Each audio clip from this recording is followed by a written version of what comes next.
Hello, my name is Garvita Dubey and आज हम लोग पढ़ने वाले हैं क्लास 10th के बायो का एक चैप्टर हेरिडिटी एंड उसके कुछ topics. So let's start. Heredity का मतलब होता है कि कोई भी कैरेक्टर या फीचर का ट्रांसमिशन एक जनरेशन से दूसरी जनरेशन में होना। मतलब पेरेंट्स से ऑफस्प्रिंग में कोई सा भी कैरेक्टर जाना हेरिडिटी कहलाता है। आप लोगों ने आपकी फैमिली में, फ्रेंड्स में सुना ही होगा कि अरे आपकी आवाज कितनी अच्छी है, बिल्कुल आपके पापा पे गई है, या आपकी आंखें कितनी सुंदर है, बिल्कुल अपनी मम्मी पे गई हैं। तो ये जो कैरेक्टर्स ट्रांसमिट हो रहे हैं एक जनरेशन से दूसरी जनरेशन में, उसको हम कहते हैं हेरिडिटी। ठीक है। अब जब भी हम पढ़ते हैं हेरिडिटी तो यहाँ पे एक और टर्म बहुत ही ज्यादा यूज होता है जिसका नाम है वेरिएशन। तो वेरिएशन नाम से हमें समझ में आता है कोई भी चेंज। तो जब भी कोई पॉपुलेशन है वहां पे हर इंडिविजुअल में कुछ ना कुछ चेंज होता है, तभी वो अलग दिखता है। या कोई भी डिग्री ऑफ चेंज जो पेरेंट्स और उनके ऑफस्प्रिंग्स में होते हैं उसको भी हम क्या बोलते हैं, वेरिएशन। तो any kind of change that is differentiating the individuals is called as variation. अब ये वेरिएशन का reason is sexual reproduction, that is the process of inheritance.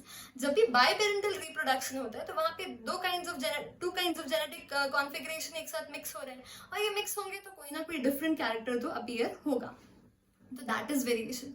And जब हम बात करते हैं एसेक्सुअल रिप्रोडक्शन की, तो वहां पे वेरिएशन के चांसेस बहुत ही ज्यादा कम होते हैं।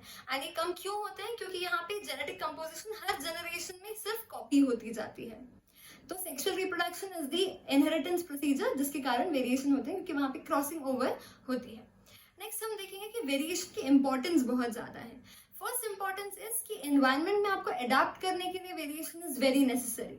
एंड सेकंड इज कि इवोल्यूशन अल्टीमेटली होने के लिए भी वेरिएशन बहुत जरूरी है। किसी भी स्पीशीज में धीरे धीरे धीरे करके कोई चेंज आएगा तो वहां पे अपने आप इवोल्यूशन आएगा। ठीक है। वेरिएशन का मतलब जैसे कि आपके पेरेंट्स हैं, दोनों की आंखें ब्लैक या ब्राउन कलर की है, पर जो ऑफस्प्रिंग है सडनली उसकी आंखें आपको ग्रीन या ब्लू कलर की दिख रही है जब वो पैदा हुआ है।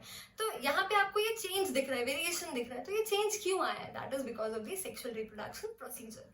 अब यहाँ हमने जब इंपॉर्टेंस की बात करी तो हमने देखा कि एडाप्टेबिलिटी और इवोल्यूशन, हमने दो चीजें देखी। तो इसको हम एक एग्जाम्पल के थ्रू समझते हैं। यहाँ पे अगर हम देखते हैं कि कोई गार्डन है, वहां पे बहुत सारे बीटल्स ड्वेल करते हैं। ठीक है। वो बीटल्स का कलर है रेड।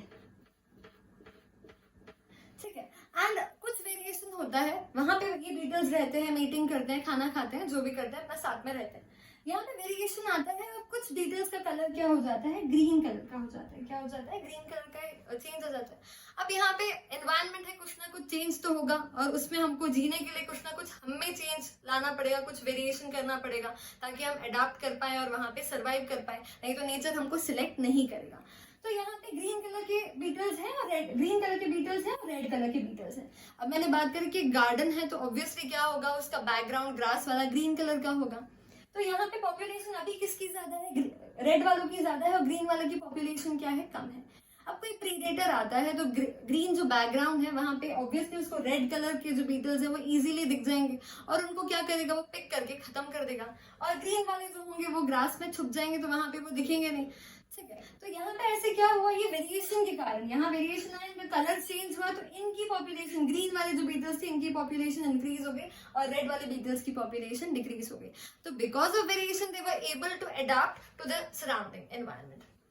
ठीक है। तो यहाँ तक आपको समझ में आया होगा। इसके बाद हम देखते हैं, हमने चैप्टर की स्टार्टिंग में पढ़ा heredity, that means the transmission of characters from one generation to another. तो ये कैरेक्टर्स भी दो तरीके के होते हैं। We have one acquired characters and one is inherited characters. Acquired characters क्या होते हैं? नाम से ही हमें समझ में आ रहा है। एक्वायर्ड कैरेक्टर्स मीन्स जो चीज हम अर्जित करते हैं, कोई भी चीज जो हमने क्या करी है, लाइफ टाइम में ली है, any character that we have acquired during the course of life, that is acquired character. ठीक है। तो ये वाला जो कैरेक्टर होता है एक्वायर्ड कैरेक्टर, ये कभी भी एक जनरेशन से दूसरी जनरेशन में पास ऑन नहीं होता है, क्योंकि it is not related with our DNA और द जेनेटिक मटेरियल। एग्जाम्पल से समझते हैं एक्वायर्ड कैरेक्टर को। लेट्स सपोज आपने कोई लैंग्वेज सीखी है। ठीक है। तो ये जो लैंग्वेज सीखी है वो आपकी अगली जनरेशन में पास ऑन नहीं होगी। ठीक है। आपके पास ड्राइविंग स्किल्स है, कुकिंग स्किल्स है, तो ये आपकी अगली जनरेशन में पास ऑन नहीं होंगी। ठीक है। इसके बाद में अगर हम देखते हैं कि आपने जिमिंग करी, ठीक है, तो वहां पे आपने आपका मसल बिल्टअप किया, तो दैट इज ऑल्सो एक्वायर्ड। वो भी क्या होगा, नेक्स्ट जनरेशन में पास ऑन नहीं होगा। कोई आपको इंजरी हुई तो कोई स्कार है, वो भी नेक्स्ट जनरेशन में पास ऑन नहीं होगा। तो दैट आर एक्वायर्ड कैरेक्टर्स। और इनहेरिटेड कैरेक्टर्स क्या होते हैं? जो आपने आपके पेरेंट्स से डायरेक्टली एक्वायर करे हैं, जैसे आपकी आंखों का कलर, आपका ब्लड ग्रुप, आपका हेयर कलर, या अगर आपकी फैमिली में कोई डिसीज के लिए ससेप्टेबिलिटी है तो वो भी क्या करिए, आपने डायरेक्टली आपके पेरेंट्स से ली है। ठीक है, तो वो भी क्या होगी, वो नेक्स्ट जनरेशन में आगे भी पास ऑन होती जाएगी। तो ऐसे कैरेक्टर्स जो आपके जेनेटिक मटेरियल से रिलेटेड रहते हैं तो वो पास ऑन होते हैं, उनको हम इनहेरिटेड कैरेक्टर्स बोलते हैं। एंड द कैरेक्टर्स और the traits that you have acquired during the course of life, they are called as the acquired characters. तो हमने पढ़ा हेरिडिटी, उसके साथ में हमने वेरिएशन और उसके कुछ इंपॉर्टेंस पढ़े। Along with that we also read about acquired and inherited characters. Thank you, that's it for the video.